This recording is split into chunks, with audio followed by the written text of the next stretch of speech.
What up? Back at it again. Rising Coaches DI Alliance Spotlight. We have a real treat today to be able to kind of step into another lane within the things that we spotlight and highlight. So excited to have Dr. Hunter Taylor here from Ole Miss, a former basketball coach and staffer. Has worked with some of the great coaches in college basketball now, and now he's doing some coaching outside of the basketball realm, but still impacting through education and sports. So super excited. He's got a new book that he just released here recently, and we're going to talk about it. So without further ado, we have Dr. Hunter Taylor from Ole Miss. Hey, Brian, thanks a bunch for having me. I really, Yeah, really appreciate this. yeah, So, excited to do it, man. It's going to be fun. So let's talk about first. Talk a little bit about your coaching background first. Obviously, now you're a doctor and you're doing mhm, thing at Ole Miss. We'll talk a little bit about that, but talk about your basketball background that kind of has led you to what you're doing now. absolutely. I'll go most recent back to where it started. So, my last coaching opportunity was serving as the director of basketball operations at Arkansas State University. And I was there with Grant McCaslin, Ross Hodge, James Miller, and Jareem Dowling. Um, Phil Byer was the strength coach. We had a great group together, and that was a little over 5 years ago now. So time flies. We were there 1 year, did some things that we were really, really proud of. But that was kind of the first time I'd ever been a part of maybe like almost like a startup company type feel, where we were hitting the ground running, trying to overhaul some things and just do something that's kind of Grant's gift to overhaul something and make it just extremely attractive that kids love being a part of, and then it's productive.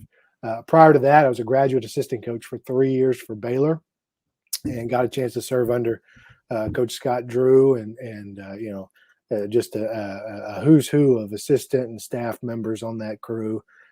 From Jerome Tang, who's still there, to Paul Mills. Grant was there. Jared Nunez, Tim Maloney, Sam Patterson, David Chandler, Charlie Melton. I mean, it was probably as good as it gets in regards to being around just high character people that also knew what they were doing and got a chance to be mentored and really grown professionally, I'd say, in those 3 years. And that was also a time when I was working on my doctorate. So I also had the kind of the part two there of getting to work with some outstanding faculty members at a place like Baylor University. But then prior to that, I mean, I was a Texas high school basketball coach. I was a head coach at it was called Spring Hill High School in Yeah, Longview, Texas. nice. And I'm originally from East Texas, as is my wife. And I loved being a high school coach and took great pride in it. Have great respect for the people that are there when I was there, and they're still there. And so I did that for a couple of years. Prior to that, when I was an assistant, I was an assistant at Trinity University, a Yep. Division III school in San Antonio. Worked for Pat Cunningham for a year. Had a great experience. And then prior to that, I was an assistant coach at Bishop O'Connell High School up just in Arlington, Virginia. Worked for Joe Wooten, and that was kind of the first time I'd ever been in such a around someone that ran it like a CEO, like a college coach, Right. and learned a lot there. And then again, I even got my start as just a math teacher and a coach in Jackson Public Schools through the program that I kind of help lead right now at the University of Mississippi. So blink your eyes, as you know, and a lot of time goes by, and you really you probably need to count your blessings more of who you No got doubt. to work with, No the doubt. setting, the context, the players that were involved, and it was a really fortunate 10-year period. Yeah. And so that's Yeah. it. Awesome. Yeah, I love it. So let's talk the recent two stops, yeah, the guys you worked with and worked under. yes, You named some who's who of college basketball, as you said. right, So obviously, national champion Baylor Bears. You worked in that organization, and then Graham right, McCaslin before with the same staff, adding James Miller. right, But then you go to then they go to North Texas and have this enormous run, right. championships, NCAA tournament wins. So talk about what from those two particular programs, if there was two things that you kind of still use today that you took away, what would you say two of those things are? I mean, one thing I think from Grant, I mean, I was MAC trained, so um, spending one, you think, I was there at Arkansas State with him and the crew, and we were there for a year. But you got to also understand, I spent a lot of time with Grant when he was at Baylor, and so you pick up a lot of habits when you're around somebody that long. And Grant is a phenomenal coach and a mentor and an advisor, but he's an entrepreneur too. I mean, the guy can figure stuff out as well as anyone I've ever been around. And so um, I think when I transitioned over here as a faculty member, you earn favor in a hurry, just because you're a doer. Like you're either starting an initiative, you're building a project. I mean, you don't need somebody to tell you go. You probably more have to have somebody telling you, "Whoa, let's wait for a second and do this and that." And so, I'd say that's something I learned from Grant was the ability to problem solve, and be an initiator. And the thing that I learned, I'd say, from the Baylor experience, um, and I mean, I don't know if it's, I wouldn't necessarily put a specific skill set. I would say this: that was the first time in my life I'd been like mentored professionally at at such a high level. And so I'll give credit to, there's a coach there named Tim Maloney, who's an older coach, and he's now back in Florida Yep. coaching. Coach Maloney really took me under his wing on some things, and he was the first person. You always think of mentors as people that kind of speak out things that they see in you and Yep. highlight things, and he does breathe confidence into people. That's a gift. But he's the first person that corrected me a lot, Right. and I'd never been corrected. I had kind of been a big fish in a small pond prior to coming to Baylor, and so having someone say, "You're off here. You're thinking about the wrong things. Stop worrying about this. Focus on this." And the fact of the matter, I mean, he was older in his career. He had done so much, and so there's a level of when he says something, like there was just a little more teeth to it because you knew he had seen so many experiences and context. And so I'm so grateful for the 3 years that I got to be around him on just, I'd say, maybe more like a professional mindset, but in the fact of like being a servant first and understanding, I guess, what the big purpose is to why you do something, why you serve kids and that kind of thing, and Yeah. For not sure. getting caught up in maybe more of the exterior things. Yeah, for sure. Well said. Before we transition to the book, I gotta do a quick pause for a fun question. All right, Yeah, you're come fun. on. Fun hot seat.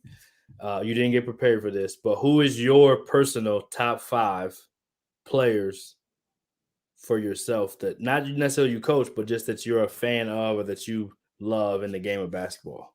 Uh, I'd probably say the first one, just because we follow him with my kids now, is Royce O'Neal. So he was at Nice. Baylor when I was Yeah, there. I loved what Royce was about, right? And absolutely. so that He's he a, had he's a these. Dallas guy, so I'm biased towards Royce. Yes, I mean, and he had like these habits that not many people saw, and then all of a sudden now it comes into light, right? Yeah, Utah yeah. sees it and rewards it, and he's just a great player on a What's great one of team. those habits you'd say? He was tough, Yeah, but like there's almost like two kinds of tough. There's like the tough that like walks into a group and tries to alpha everybody, right, and right, then there's the tough of like somebody takes a punch and they don't even flinch. right, They just look right, right back at you. right, That's Royce. right, And so I don't think there's anybody he fears. right. And he never was that way. But he also didn't need to, uh, you know, glamour, gloat about what he had just No, not at accomplished all. at all. He Not just at wanted all. to win, right? Um, And was I, at Denver before he was at Baylor, which is a part of the cool story too. He's yes. one of those guys who transferred Yep. before it was as cool to do, but definitely a guy who no one thought in the Metroplex that dude was going to end up playing in the NBA. There's no way. Totally. Totally. So I'd say him is one. I mean, I would still say of my players I still following. I'm hoping that they still get another chance or something. I loved Rico Gathers when we were at Big time. Baylor. Yeah. And Rico was just so fun to be around too, right? And he just did these superhuman things Yeah. that you're like, oh my gosh, like, is that even, I didn't even know that was possible. And, and everybody in Baylor just loved him too. So that was that was fun, and I would say he's somebody that you just root for. He got some, unique skill sets. Obviously, getting to play pro football, I put him there. No doubt. I loved Devin Sims when we were at Arkansas Okay. State Yeah. because JUCO guy. I love it. he was, and he was the first person that committed, Yep. He right? was. So there was like this, I still remember that feeling too of like, again, it was like my first experience like as a startup company, right? And so Yeah. this was a big deal that we got. Yeah. That Devin said he wanted to play with the Red Wolves, and then I still remember like he could just do some things. He played so free, Yep. and he could do certain things that not many people can do. It's just like mentally, I don't know. I was never, I've never experienced something like that before where Awesome. he could get into a flow. I just thought that was so cool to see. Yeah. Led you guys to a big time season, and then No ultimately was question. a huge piece, if not the centerpiece, to those guys moving to North Texas. Right. There's my middle son is named Sims. It's not Okay. necessarily directly from that, there, but it's a part of it, right? And that I always remember how Ross Hodge had a player he used to call Simmy, and I'm blanking on his name. You'll know him. I think it was Jonathan. Yeah. Jonathan Sims. Yeah. You We got it. coached in Okay. Paris in You Minnesota. got it. Okay. And so I always remember I loved how Ross would like there's like an affection to it of like you'd call him, the Semi over there Yep. or whatnot. Yep. And then I liked how we called Devin that in Arkansas State. And we always were, I just loved the amount of freedom that he played with when he was on the floor. And I remember when we were talking about what we wanted for our next son was like, I think it'd be fun to have somebody that was a little more free spirited, Yeah. that Yeah. had a confidence that it was kind of out of this world. Yep. So with those three, man, I'm still going to stack it with probably Baylor people. I loved Ish Wainwright, who's Yeah. now That's a getting a big time one chance, too. Yeah. just because, again, of like how he operated, how he treated people, how he worked, how he got, it wasn't like a climb that went straight like that. Right. There was like zigs and zags in his road. And so, like, I love how his career is a great teachable story to a lot of people and a lot of careers and Absolutely. how you talk about your own kids, kind of a thing. Um, and then the last one, again, I'm sorry, I'm doing 4 Baylor guys and Good. 1 This is Arkansas good. State, is I would put Brady Hessle up there. And Brady was a killer, as Man. far as in practice and whatnot. I've never seen somebody work that hard at their Yeah. craft. Yeah. And so I probably don't even know the extent to how much time he actually spent in the gym. But I can remember some things he would share with me after I got to know him better, where he would, like a script he would follow that he wrote to himself every day, or, these. I mean, how he ate, how he did all these different things. He was the first. I think I'd never seen somebody that That professional that regimented. Yeah. at that early of an age. Yeah. And so I remember that stuck out with me, and it's always made me a fan of He him. played like it. He played Yeah, like he was a special one. for sure. Yeah, I'm glad we got to dive into that. So let's get to the fun stuff. Yeah. A brand new book. Yes. Talk about how the book came about. Let's talk about the title of the book. Let's just Yeah. into what is the book about, because people may not know how important or impactful this book could be for them, or what it's about. So let's talk a little bit about that and dive in.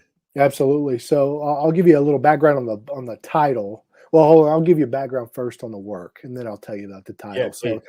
the last 5 years, I've done some work across campus in our town. I live in Oxford, Mississippi. It's where the University of Mississippi is. The local school district, it's called Oxford School District, and the head football coach there. We got introduced to each other soon after we had moved to Oxford, and we started talking about trying to do some things together, particularly with like the players in his off season, and he was a young head coach too. He's in his second year, so he was looking on how to be more efficient with his staff and things like that. And really, what we wanted to try and create was just, it wasn't necessarily like productivity is going to happen the more you put time into things and polish things up, and there's more clarity across the board, and then people get better at their jobs. There's continuity on the staff, but like he also was, we wanted it to be like one of those programs where if you graduated from it, if you played for Chris Cutcliffe's his name, if you played for Chris and his staff, like that it's almost like it's something that goes on your resume, like it Like people know, hey, he played over there, so I know this person's about this, this, and this. Yeah. And then also the person that leaves the program, there's such an attachment to it. Like you can't wait to try and give back to the current players that are in it. You feel such an attachment. The values that were kind of embedded into the program, like you kind of want to live them for the rest of your life. And there aren't that many programs that are like that. I think we both know. I mean, that's a very, very rare thing. No But doubt. it's not as hard to create as we think. It's just you got to be super intentional with it. Yep.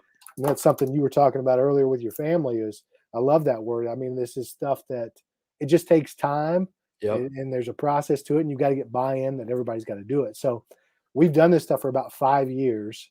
We've seen the program change and get better and better. It was already a good program, but it really is. It's like, I mean, I think it's one of the top 2 or 3 programs in the state.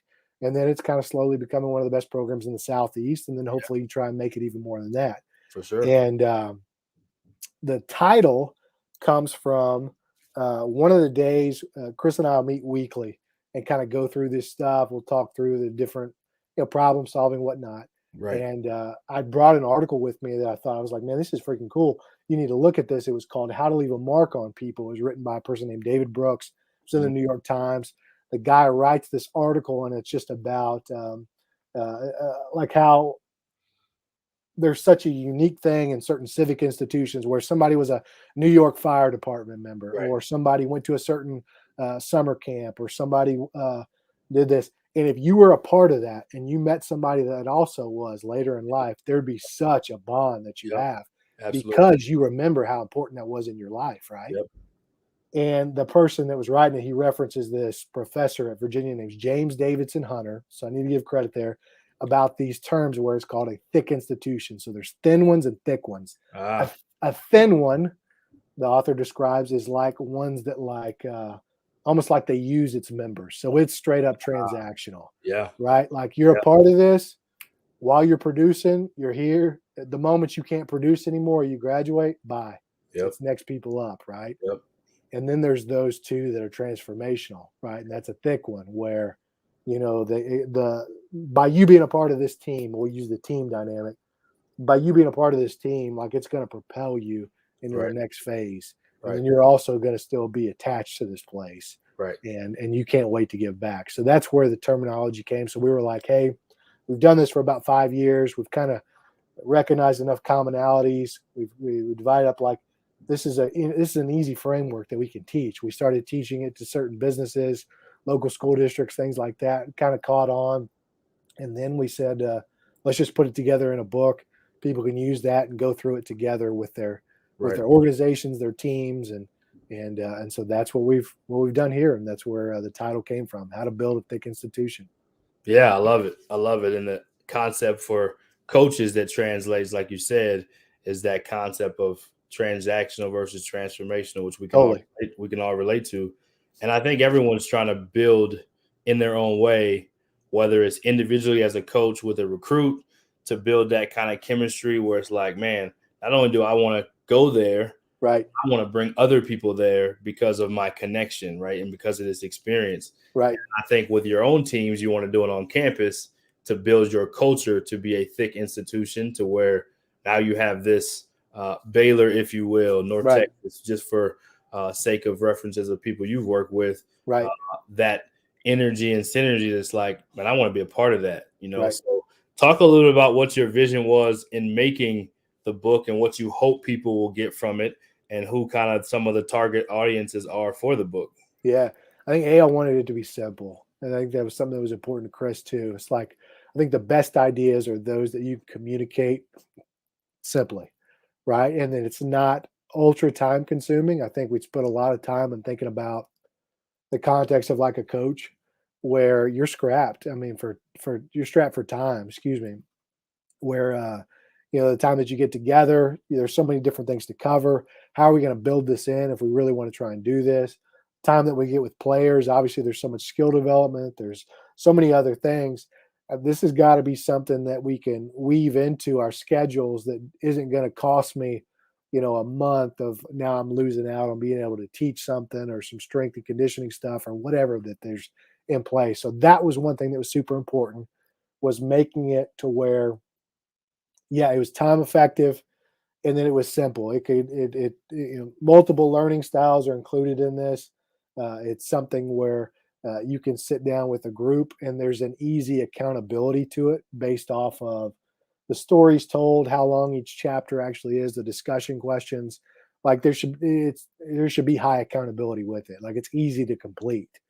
What you want to do is make sure you're taking the time to do it together, right? And then there's that you do fill out like this action plan at the end on different discussion questions. That way, this stuff is happening and it's not just a check in the box, and it's something that can be threaded over the course of a year, and really, really make it effective. I'd say the other thing then is just we tried to use some generic.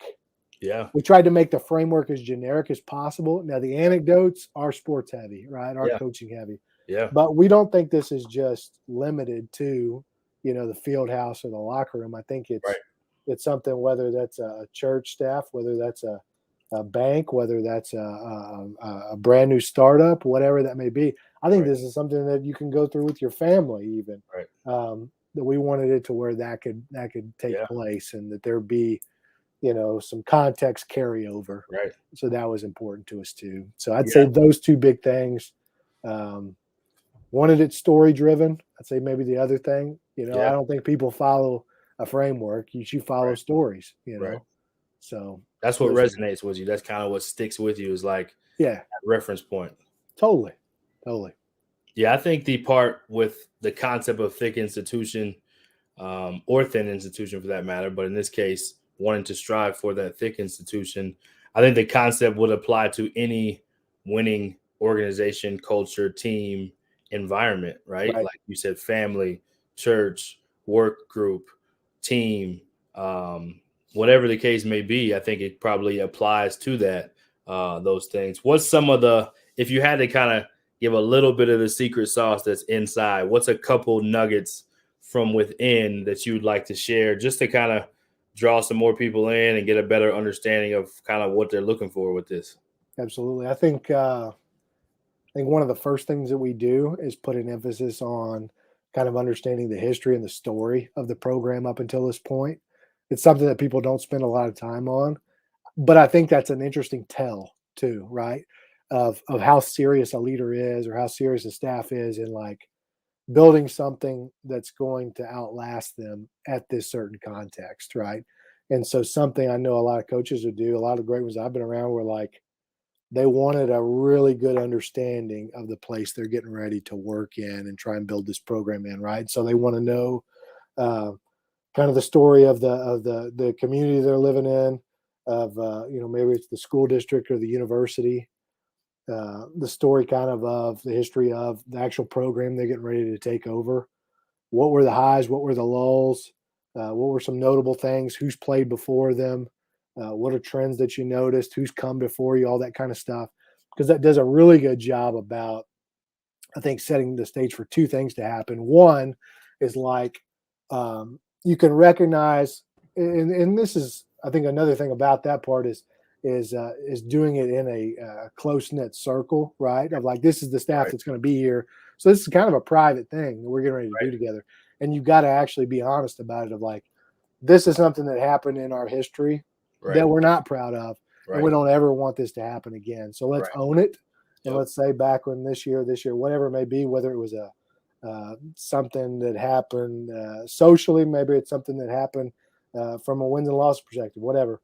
But you got to own that and say, we're going to make sure and plan that this never happens again. But then the other thing that happens is now we can recognize, okay, this is something special that's happened here before.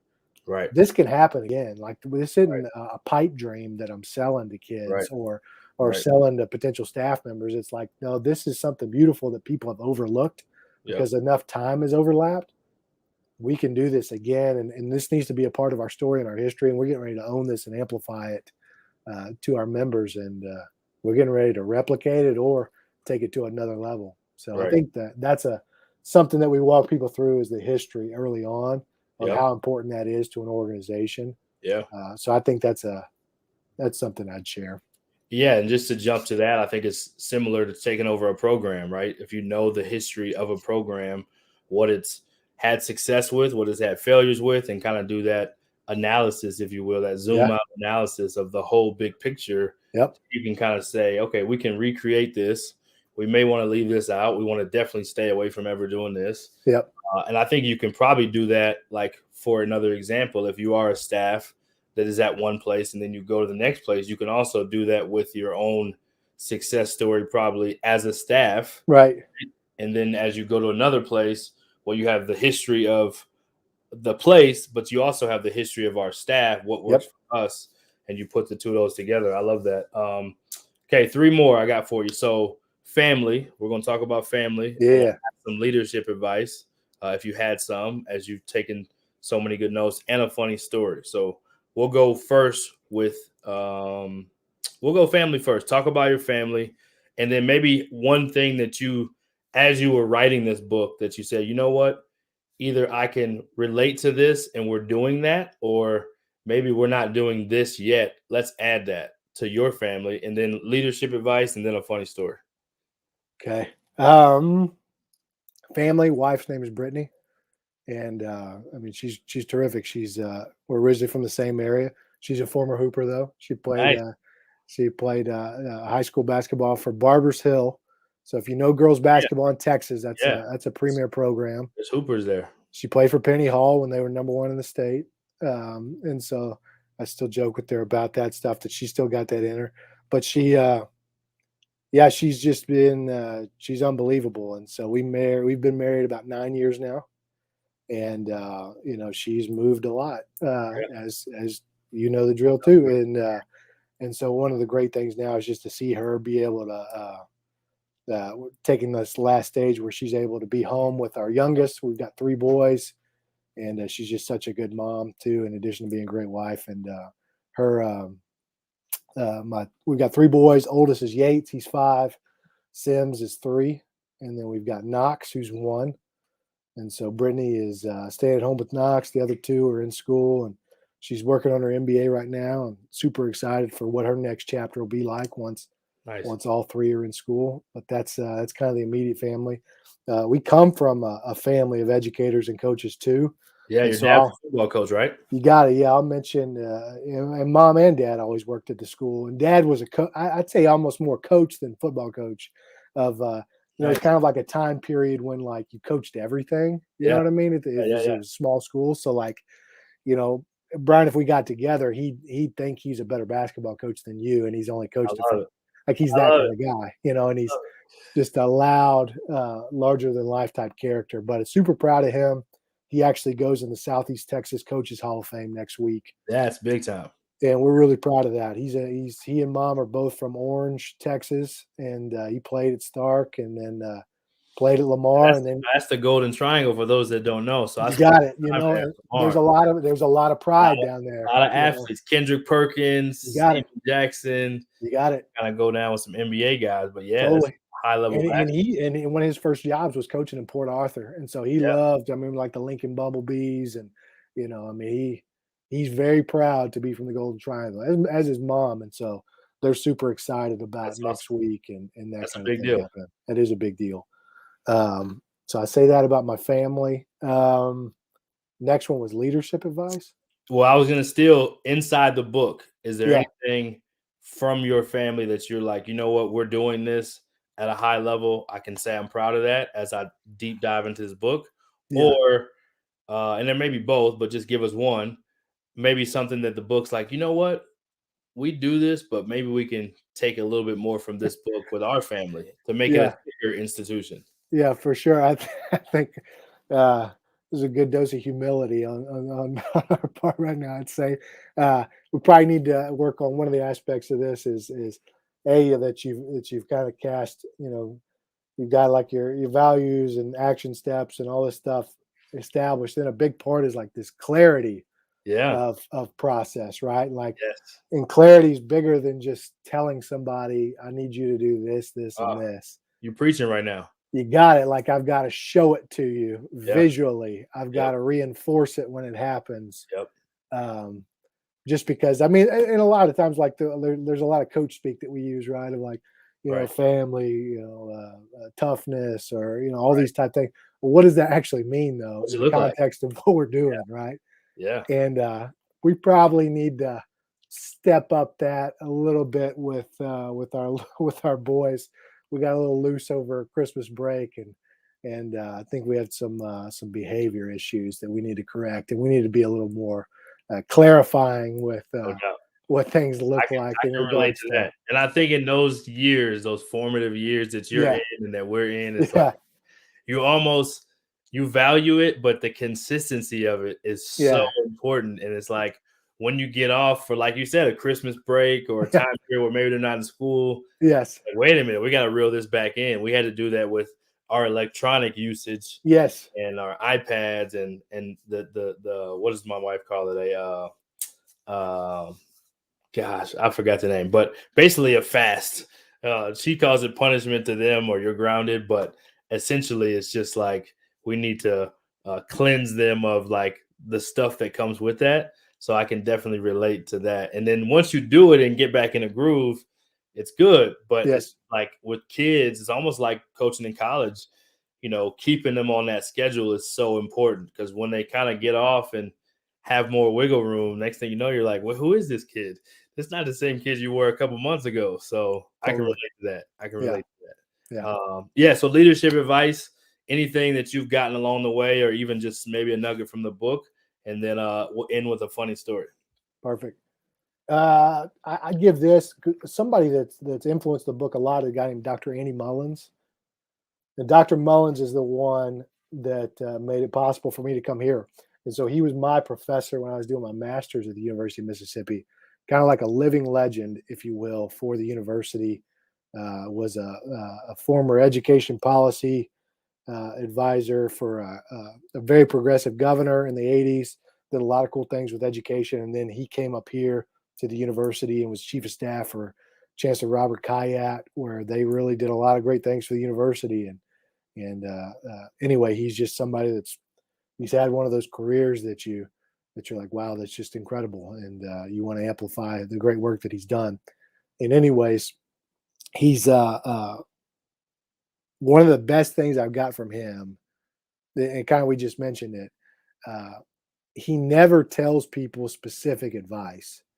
He's the best. He's one of the best storytellers I've ever seen. And then when you listen, you're like, I gotcha. Okay, like that's all you need right there, right? But Right. he does it in a way where like you get the gist of what he's trying to communicate and what leadership lessons or warnings he's trying to tell you, and it's so much more effective that way. Like I think I've gotten more convicted after being around him. And then he's retired, and so like sometimes you just miss his wisdom on a daily basis, and you're like, you know, it ain't about this presentation that's got these bullet points in it. It's like nobody's going to remember that, like we got to find a way that, you know, gets to people and what they're about. And the best way to do that is through story. Yep. I love it. I love it. So speaking of story, you got to give us a funny one to end. Yeah, What you got for it? It can be home, it can be coaching, it can be the doctor role on campus, heading the program, anything you got. man, this is tough. Putting you on the spot. So You are putting me on the spot. I wish I could think of a good Jareem story for you because I know how close y'all are. I mean, he wasn't. I will say this about Jareem, just kind of give you some time to think of one. He wasn't doing as much uh, video access at Arkansas State as he did at North Texas, was he? I don't remember. Now, I didn't know Jareem as well when he was at Arkansas State, but I don't remember the same. Yeah, just all access all the time, uh, comedy as he's in that role. And maybe that was a North Texas thing he brought, but I don't remember that aspect. But now it seems like he's just nonstop, especially this last few years. He's been on fire. He has, man. I mean, he's so special too because he's just so good. Like I've never seen anybody have as many friends. Yeah. Like I remember going to different, we travel to different towns and cities, and like he had a pack of people waiting for him And every not time. and not like people that are just like, oh, that's Jareem. Hi, nice to see you. It's like people that are just like that love him. He has that it factor. I will say that for sure. Yes. Maybe a funny. either GA story or family story with kids. There's always great stories with kids. So you can Totally. always throw one of those. But when you're GA, you're just kind of learning the ropes and stumbling and falling and figuring it out. So those are usually some good contextual places for some stories. Totally. Man, to be honest, though, one story that's coming back, I guess, because I'm in my, I'm thinking of it in here right now. But I go back to this was the first coaching job I ever had, and I know you know how good of, I'll put a little shine on the state of how good basketball is in Jackson, Mississippi. Okay, Nice, yeah. and this was a time, and this was over. It's about 15 years ago. It was my first teaching and coaching job. I'll never forget this. And I was at the Dr. Frederick Murray had hired me to be the head basketball coach of the middle school that fed into Callaway and Lanier and Murrah. I mean, and this was a time where the first year I was there, it was like LaQuentin Ross was an eighth grader, and DeVille Smith was an eighth grader at our school. Now, And is Monte Ellis from that? He is. That's So Monte was from the neighborhood. Monte was still, and this was right when, maybe a year or two after that he had just gotten drafted, right? So there was this is the lure. Straight from high school too. He got it. And kids were still staying, in the city. JPS was there was a lot of pride. You had Wayne Brent at Callaway, and then you had Luther Riley that was at Provine. And so there was just, the high school basketball games were incredible. And so all these coaches would come through our middle school and one other one because our kids would cycle up. And I'm no joke. I mean, the talent that we had on the middle school, it was better than a lot of high school programs. Oh, I believe it. And so anyway, I can remember coaching, and I'd never had this experience before. And it was DeVille's brother. And you remember DeVille, right? Yeah. DeVille's, he was Mr. Basketball. His younger brother was Devion Smith. And Devion eventually won, a state championship at Callaway, was MVP of the game. But I had Devion as an eighth grader. And I'll never forget this because he had such a pure heart. But I'd never seen he was so talented too. But he was, again, such a pure heart. And we're in the huddle.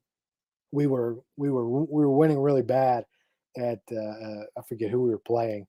And we were at that point where everybody wanted to see if we could get Devion a dunk at the end of the game. And so we drew something up where there's a free throw, and we're going to have him at half court, get up the sideline, then go to work. And he stops as soon as the huddle breaks. And Devion looks at me again, just the greatest kid ever. He goes, "Hey, coach, my right hand is hurt. Are you okay if I dunk with my left hand?" And I remember I was cracking up, trying not to. I was like, yeah, that'll work for today. You're good. I appreciate you asking me and that kind of thing. I appreciate your consideration. Yeah. And I just remember that. I remember cracking up about that with, but also a great compliment to how talented he was, but how sweet of a kid he was too. And so I always remember that because that was one of my first jobs ever. No doubt. I love it. We had a blast today. We appreciate you taking the time, man. Any final words you have? And thanks so much. And how do people find the book? How do people find you as well? Just to kind of follow what's going on. And yeah, is there more coming after this book? I guess is the last question. And then anything you want to kind of end with, share with us, please. Absolutely. So you can find the book at Amazon, on Amazon. Barnes & Noble has it. Target has it. And it's one of those deals. If they don't have it in stock, just ask and they can order it for you. But yeah, I really appreciate getting to be on here. I'd say the next project I am working on that we're hoping to have it out this summer is it's another book. Well, it's the first attempt ever at a nonfiction book, and so it is about a football coach that's from the East Texas area that I'm from, and he and his staff just have this incredible story leading over a high school program called Gilmer, and they did that over a 15-20 year period. They're still doing that, and just what it did for the East Texas area. And it's kind of a really cool way also to kind of tell the story of an area of the state of Texas that I'm from that I think I wish more people knew about.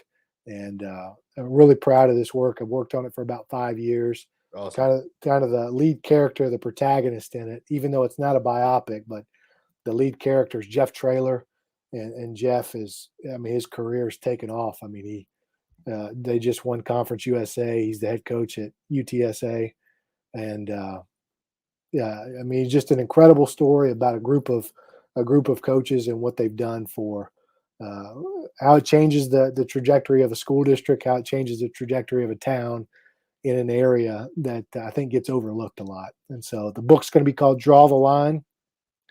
I'll start kind of promoting that late spring, and then we hope to have it out around summer 2022. Yeah. Yeah. So, Last question I would have is, if, let's say, a coach, organization, team wanted to not only get the book, but they decided to dive in, is there something that you yourself provide or connect to with teams to kind of go through this journey with them? Because I know that's kind of a thing for some people as they're trying to do their team building. yeah. Is that a part of something that is an opportunity for people? Yeah, absolutely. On the final page, there's a website for some of the work that Chris and I do for different teams and groups, and it's just called coachanddoc.com. So coachanddoc.com. And that's on the final page of the book. You've got that. My Twitter account is my Twitter handle is it's Dr. So Dr. Hunter Taylor. So at Dr. Hunter Taylor. And Love it. yeah, just let us know how we can help. Yeah, love it, man. Well, we appreciate you coming on and looking forward to spreading the word and letting more people know about it. And I'm looking forward to getting myself. I haven't got the actual physical book. I know I got a PDF version of it. So looking forward to kind of getting the physical one. And yeah, man, keep up the great work and look forward to having you down the road. And my last question, this is to put you on the spot. Do you have a pick for the national champion this year? And then did you do something crazy when Baylor won last year? Oh, I'm still regretting not putting the money together and just going up there to see it in person. Right. Yeah, I got to pick them again though this year. I think that they've got something special. That's pretty cool to see how, like, I mean, they are one of the top programs, if not the top one in the country, and they do it the right way. And so that's a great model for so many other people to look at and say, let's try and do this ourselves. So yeah, no doubt. They're green and yellow, but they're turning into a blue blood. They really are, which is crazy. Awesome. Yeah, it's crazy to think, like you talked about history. Yes, where the program was. I mean, they didn't have any winning history prior to, and so to be able to create that and make that happen, not only period, but to be able to do it on a national level. And even if we want to be honest, the year before the COVID year, they could have won it that year. Totally. And that's the part that is unfair, is that it's like they could potentially be in that kind of Villanova category or Florida category, or those teams that have just, the Duke category, Kentucky, you go down the line of the history of college basketball of those programs. And unfortunately, they weren't able to finish that season. And then to sneak up on people, get to number one, still be in the top 10 or so, top 8 now. I mean, they're going to be a program to be reckoned with for a long time. It's cool to see. Super cool. Yeah, well, thank you again, Doc, and we look forward to more. And, thanks so much for joining us, man.